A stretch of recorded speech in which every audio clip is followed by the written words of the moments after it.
साथियों, कांग्रेस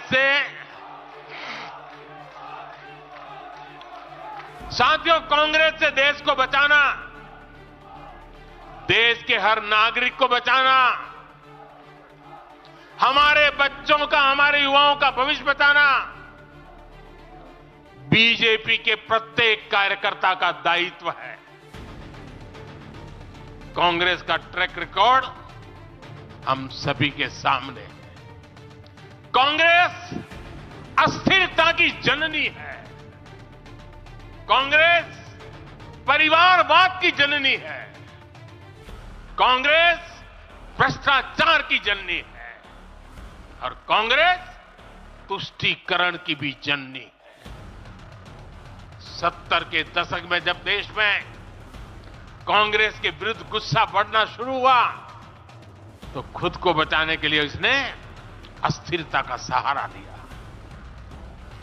हर नेता की सरकार कांग्रेस ने अस्थिर की। आज यहां प्रस्ताव के समय इसकी चर्चा आई है, मैं ज्यादा उसके लिए कहता नहीं हूं। आज भी ये लोग अस्थिरता पैदा करने के लिए नई नई साजिशें कर रहे हैं। इन लोगों ने मिलकर जो गठबंधन बनाया है उसकी भी यही पहचान है।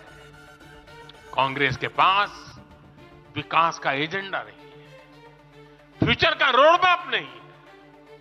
ये देश को कभी भाषा के आधार पर तो कभी क्षेत्र के आधार पर बांटने में जुटे हुए हैं।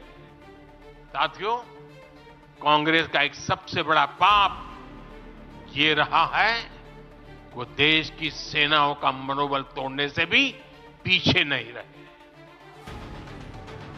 भारत की राष्ट्रीय सुरक्षा और सामरिक शक्ति को नुकसान पहुंचाने में कांग्रेस ने कोई कसर नहीं छोड़ी। जब भी देश के रक्षा क्षेत्र में कोई बड़ा काम हुआ, जब हमारी सेनाओं ने कोई उपलब्धि हासिल की, कांग्रेस ने हर बार उन पर सवाल उठाए। आप सिर्फ सोचिए कि 5 साल पहले इन लोगों ने क्या कहा था। इन लोगों ने हर कोशिश की कि हमारी वायुसेना को राफेल जैसे एडवांस एयरक्राफ्ट न मिल पाए। इन्होंने अप्रचार किया कि हिंदुस्तान एरोनॉटिकल लिमिटेड को, HAL को खत्म किया जा रहा है। ये लोग तो HAL के बाहर फोटो तक खींचवाने के लिए चले गए थे। लेकिन देखिए HAL आज कैसे धूमधाम से आगे बढ़ रहा है। आज देखिए कितने सारे ऑर्डर आज उनके यहां बुक किए गए हैं। आज जरा देखिए HAL का मार्केट वैल्यू कितना बढ़ गया है। ये वही लोग हैं जिन्होंने हमारी सेनाओं के सर्जिकल स्ट्राइक करने पर उनके पराक्रम पर सवाल खड़ा कर दिया। जब एयर स्ट्राइक हुई उसकी सफलता के प्रमाण मांगे जाने लगे। कांग्रेस भारतीय सेनाओं के अपमान का कोई मौका नहीं छोड़ती। साथियों, कांग्रेस कितनी कंफ्यूज है, इसका उदाहरण मैं आपको देना चाहता हूं। कांग्रेस में लड़ाई चल रही है और बड़ी तगड़ी लड़ाई चल रही है, लेकिन मजा यह है कि सिद्धांतों की नहीं चल रही है, योजनाओं को समझ में नहीं चल रही है। लड़ाई क्या चल रही है आपको जानकर के आश्चर्य होगा। क्या लड़ाई है? कांग्रेस में एक वर्ग है जो कहता है कि मोदी से तीखी नफरत करो, मोदी पर व्यक्तिगत आरोप लगाओ, मोदी की छवि खराब करने के लिए हर हथकंडे अपनाओ। एक वर्ग है।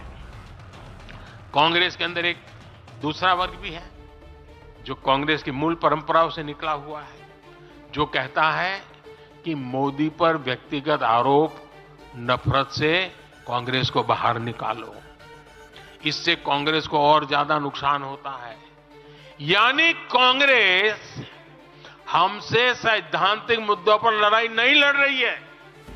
कांग्रेस इतनी हताश है कि उसमें सैद्धांतिक विरोध, वैचारिक विरोध का साहस भी नहीं बचा। इसलिए गाली गलौज और मोदी पर झूठे आरोप ही उनका एकमात्र एजेंडा बन गया है।